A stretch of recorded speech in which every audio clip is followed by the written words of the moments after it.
Namaku Jaka, aku seorang musisi. Aku terus menggali inspirasi untuk menemukan komposisi melodi dan harmoni yang baru. Nusantara adalah musik merdu hasil harmonisasi berbagai ragam elemen. Ribuan instrumen suku bangsa membentuk aransemen elok yang saling mengisi dan memperkaya. Sebagai musisi, kekayaan budaya negeri ini jadi inspirasi bagiku. Kali ini, aku berada di Palembang, sebuah lorong waktu untuk menengok kejayaan masa silam yang membentuk wajah negeri hari ini.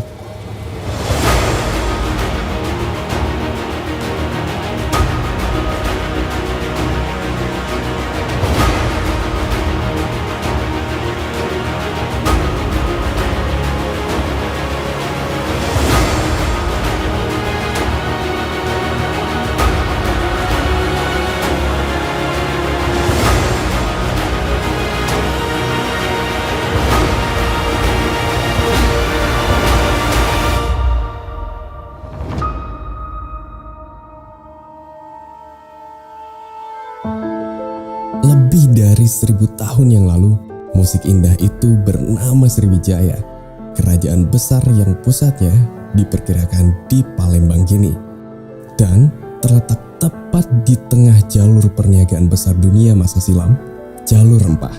Sibuknya lalu lintas perdagangan rempah membuat bandar besar ini menjadi tempat bertemunya saudagar dari berbagai bangsa untuk berniaga dan bertukar budaya. Mereka datang, berniaga, bahkan menetap dan mewarnai wajah Palembang masa kini.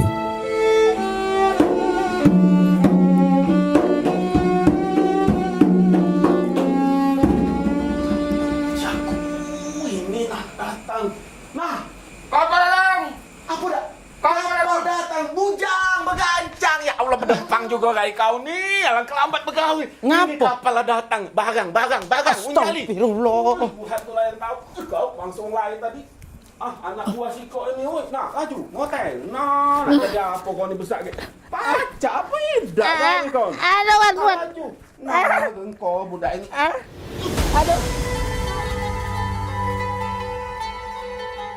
Sungai Musi yang membentang sejauh 750 km menjadi saksi kejayaan kerajaan besar Nusantara di abad ke-7, Sriwijaya. Sejak awal Masehi, jalur luar sungai besar ini merupakan jalur perdagangan antar samudra yang menghubungkan Asia Barat dan Asia Timur. Sriwijaya ini kerajaan maritim. Nah, kalau kerajaan maritim tentu dia berhubungan tidak hanya dengan India dan Cina, tapi juga dengan komunitas-komunitas lain di waktu itu.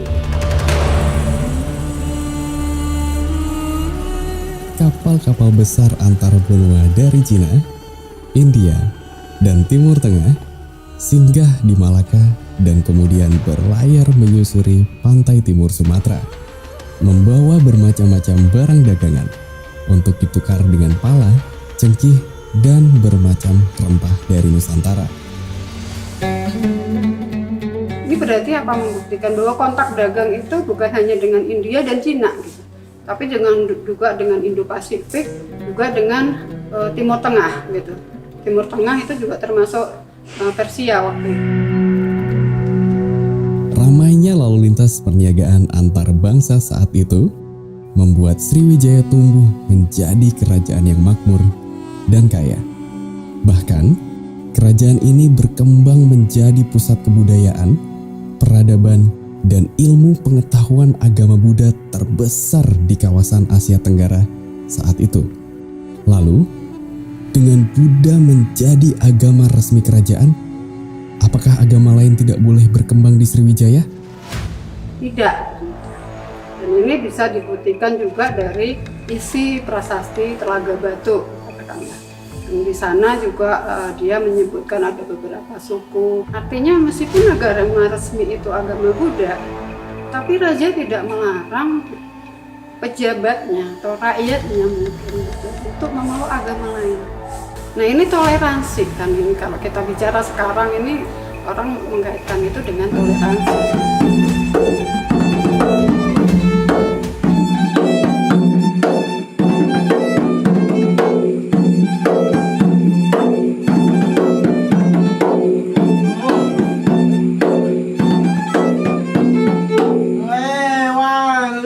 Bang mau kemana? Aku? Ya. Aduh gawe nak buru-buru, yuk. Wah, Ayo, jangan ayo makan, Bang, jangan makan. buru-buru, mampirlah dulu. Ada urusan nak cepat kan? Capek Iya. duduklah dulu. Oh, Iko. Kita makan pempek. Oh, kau apa? Mau Oh, acara yang apa? lagi ulang tahun yang ke-300 pesta kita. Kau 100 tahun? Iya, tapi Ulang tahun apa ulang tahun? Tapi ulang tahun, ha? pempeknya cuma 4, nanti saya tambahin ya. Iya. Aji, pempeknya ditambah. Nggak usah repot-repot. Ananina apa dia? Sholat Jumat. Oh, insya maafkan Allah. awet tidak tahu kalau Jumatan. Tidak apa-apa. Ya silakan. Anu muslim. Ya, ya silakan. Oh, mau lanjut makan pempek. Ayo lupa.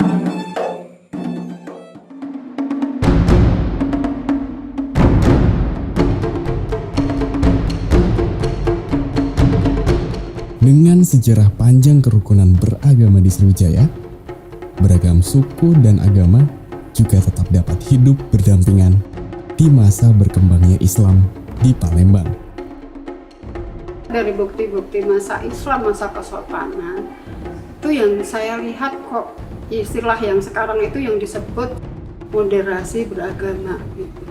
Nah ini saya lihat pada makam-makam sultan yang ada di Palembang. Ini menarik sekali bagi saya, kenapa? Ternyata kalau kita bicara soal sejarah masa Islam di Palembang, itu hampir semua tradisi lesan atau yang tertulis juga di manuskrip itu selalu mengatakan bahwa pendiri kerajaan Islam pertama di Palembang itu datang dari Jawa. Yang menarik itu ininya, ada beberapa nisan ulama ataupun guru sultan itu yang menggunakan nisan tipe Aceh. Juga kerabatnya yang lain gitu. Ada nisan tipe Aceh. Nah ini artinya apa? Artinya meskipun ini secara tradisi ini berbudaya Jawa gitu, tapi dia menerima orang lain, suku lain dari Aceh ini untuk berada di lingkup keraton gitu. Itu kalau dari bentuk nisan. Nah ini udah ada 2 budaya gitu. Jadi budaya Jawa dan budaya Aceh gitu ini. Nah ini ternyata tidak banyak masalah gitu.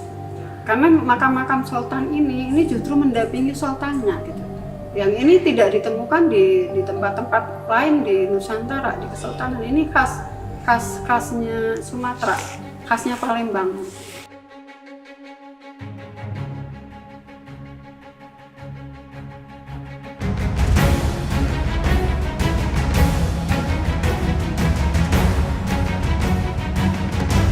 Sebuah pulau kecil di delta Sungai Musi seakan menjadi prasasti yang mengisahkan eloknya keragaman. Inilah Pulau Kemar. Memang di Palembang ini hanya ada satu-satunya yang kelenteng dikelilingi air di tengah-tengah pulau kan. Nah, itu mendapat sebuah legenda sejarah yang tentang ada seorang pangeran dari daratan Tiongkok, Tan Bun An, dengan Siti Fatimah yang suku Melayu. Palembang juga memiliki Kampung Kapitan, sebuah perkampungan komunitas Tionghoa berusia ratusan tahun. Kampung tua ini juga menjadi tempat dirayakannya keragaman di kota ini. Di sini kalau Bhinneka Tunggal Ika itu memang iya. Jadi nggak perlu saya jelaskan bagaimana cara membaurnya, sangat-sangat baik. Dari etnis Cina umpama Xinjia, Cap Gome, atau Kirap Dewa, ada Tanjidor, ada Barongsai. Kita yang Muslim ikut membaur, ikut membantu. Setiap tahun dia ada sedekah kampung. Yang mendanai sedekah kampung etnis Cina di sini dari keturunan Kapitan. Yang membeli, yang memasak, yang memanggil sedekah, yang membacakan itu kita orang Muslim. sedekahnya di lapangan.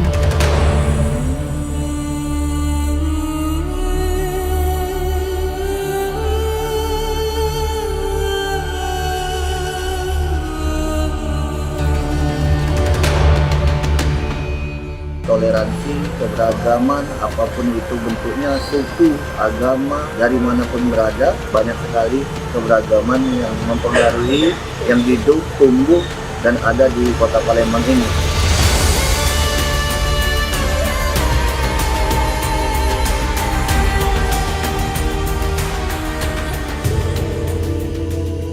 Indahnya keragaman etnis juga dapat dilihat pada keelokan motif kain tradisional Palembang.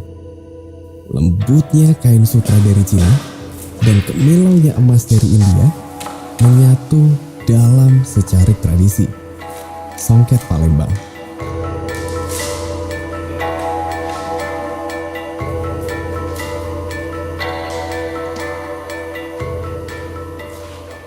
Songket itu sendiri sudah dikenal sejak masa Sriwijaya. Ini dibuktikan dengan adanya beberapa arca sudah menggunakan tutup kepala yang bermotifkan songket.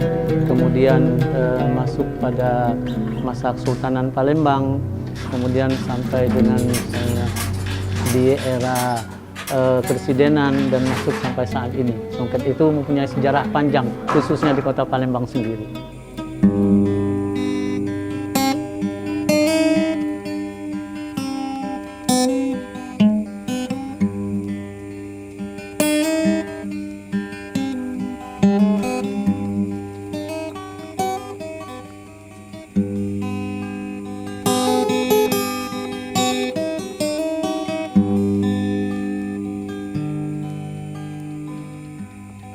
Jangan ditebang si batang jati, si batang jati.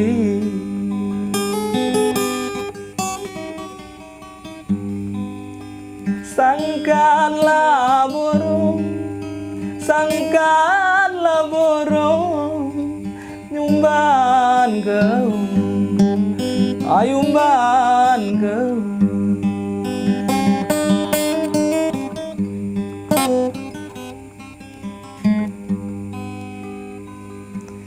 Alangkah susah rasa di hati, rasa di hati.